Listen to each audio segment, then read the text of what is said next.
Hey everyone, I'm smiling. I didn't know I was going to be able to do that this soon, but I needed to come on here and thank you guys from the bottom of my heart for the supportive messages that I got after our failed IVF cycle. Every single message touched my heart, and I am just so blessed beyond belief to have this community to support me through this. And I'm at the point now where I can actually talk about the experience and not cry, so that's good. And it's definitely the biggest letdown I've ever felt in my life, and I'm sure anyone trying to conceive knows that feeling. For me, with IVF, it was just magnified, and the reason being is because for 2 months you put in so much of your energy, and it's just so taxing on you physically, mentally, emotionally, and financially, and to have it not work is devastating. I mean, beyond devastating. It definitely the worst letdown I've ever felt.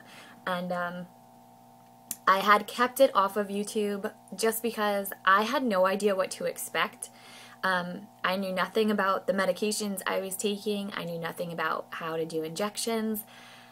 I knew nothing about the egg retrieval surgery. I didn't know about the embryo transfer. I mean, I was completely blindsided. When IVF was even put onto the table for discussion, I bawled my eyes out because I couldn't believe we would have to even come to this point. I mean, it's just so many people get pregnant so easily.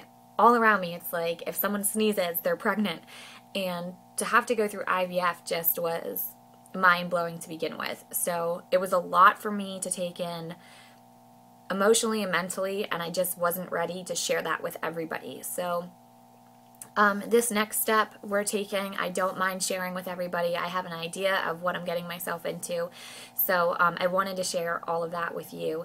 And first things first is that we have to rule out that I would have any natural killer cells attacking the embryo. And even though it really sucks to have this blood taken, it was a $600 blood draw, and chances are I don't have it. But if I don't rule it out now and I keep doing IVF and I keep putting in the money and I keep putting in the emotions, and I do all of that and then come to find out that I had these natural killer cells that could have been tested for a long time ago, I would just kick myself for that. And I just want to get it out of the way and hopefully rule it out. If I do happen to have them, it's treatable, so I'm not really that concerned with it. It just kind of sucks on how it has to be treated.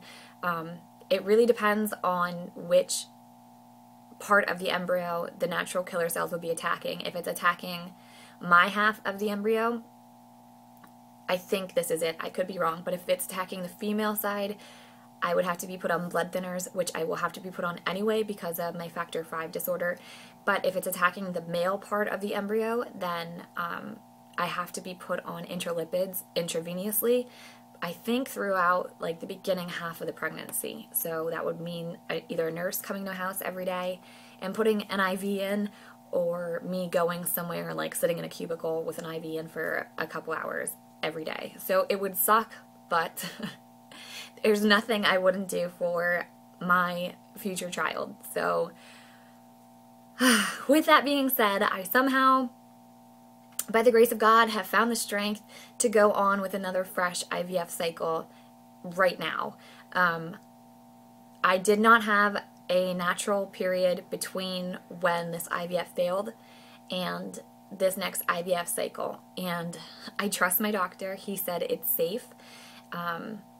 They don't like to force that on someone because of all of the emotion behind it of the IVF failing. I mean, it just causes like a lot of stress. But for me, this is what just makes sense for us financially. It makes the most sense. Also, I only have one embryo frozen, and if I would go forward with a frozen embryo transfer and it didn't work, then I would have nothing, and I would have to wait even longer to do another fresh cycle. If I did the frozen embryo transfer and it worked, it would be amazing and I would be so thrilled. Of course I would be so happy, but to have a chance at a sibling for that child, we would have to do another fresh cycle when I'm older, and age is a big factor in this, and I'm not getting any younger, so while I'm young and I'm healthy and I have the strength in me, we're going again right now. So I already started the birth control. I started that yesterday, and my calendar is being made up by my nurse consultant, so I will probably be on, I say 2 weeks from now, I'll probably be on my medication, the injectables. If you guys want me to make a video about my IVF experience in detail and things people never tell you about IVF that I wish I kind of knew going into it, I can certainly do that for you guys. But I have an idea of what to expect now, so it's not as scary. Especially the egg retrieval was, I feel like, the scariest part for me because it's surgery. And it turned out to be like the most relaxing part. I mean, you are put to sleep like a twilight sleep, and I was so afraid I was going to get sick off the anesthesia, which I didn't. I woke up with like this huge smile on my face. I made the doctor hug me. And actually, like, going forward with this, I'm looking forward to that part again because it's like the best sleep you could ever imagine. It's amazing. So I'm hoping that this cycle goes as smoothly as the last. I didn't have any side effects from the medication. In fact, I'm having more now that my body's kind of withdrawing from all the medication. Like the hot flashes, headaches are constant, and what else? Kind of just like I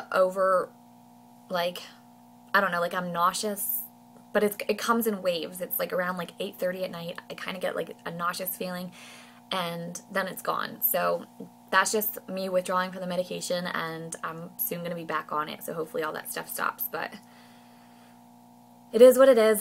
I think that's it to just fill you guys in on what's going on with me and what our continued path is. If you guys have any questions, leave them below in the comments and I'll get back to you.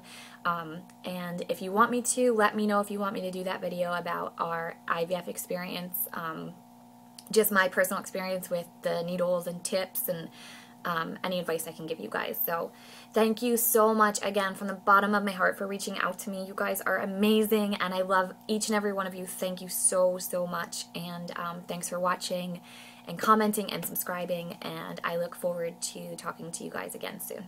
Bye.